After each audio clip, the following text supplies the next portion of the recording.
S, excellent story on how to maintain a good diet. ஆக்சுவலாக it's normal story தான். அந்த வீட்டில் அந்த இடத்துல இருக்கிற எல்லாருமே ஒன்று சாப்பிட்டுட்ருப்பாங்க, எல்லாருமே ஃபேட்டாக இருப்பாங்க. ஸோ ஒரே ஒரு பையன் மட்டும் ஒரு பறவையை பார்த்துட்டு அது என்ன சாப்பிடுதோ அதை சாப்பிட்டு நானும் பறக்க ஆரம்பிக்கணும்னு ட்ரை பண்ணுவான். ஆனால் முடியாது. ட்ரை பண்ணி கடைசியில் அது என்ன சாப்பிடுதோ பார்த்து சாப்பிட்டு வெயிட் லாஸ் பண்ணிவிட்டு மனுஷன் பறக்க ஆரம்பிச்சிருவார். Very simple. இப்போ என்ன, அந்த சாப்பாடு எல்லாம் சாப்பிட்றாங்கல்ல, அதுக்கு ஈக்குவலாக நம்மளோட ஜங்கை சப்ஸ்டியூட் பண்ணிக்கோங்க. அந்த ஒரு மனுஷன் கஷ்டப்படுறால, ஒரு குட்டி பையன் கஷ்டப்படுறான்ல, அந்த பையனை நம்மளாம் நினச்சிக்கோங்க, முடிஞ்சிச்சு. உடம்பு ரொம்ப ரொம்ப ரொம்ப முக்கியம்.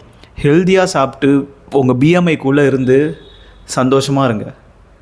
உங்களுக்கு 1000 பிரச்சனை இருக்கலாம், ஆனால் ஹெல்த் பிரச்சனை வந்துட்டா வாழ்க்கையில் ஒரே பிரச்சனை மட்டும்தான், அந்த ஹெல்த்தை சரி பண்ணுறது மட்டும்தான். அதனால் eat well, sleep well, work out well, have a healthy life. Thank you and cheers.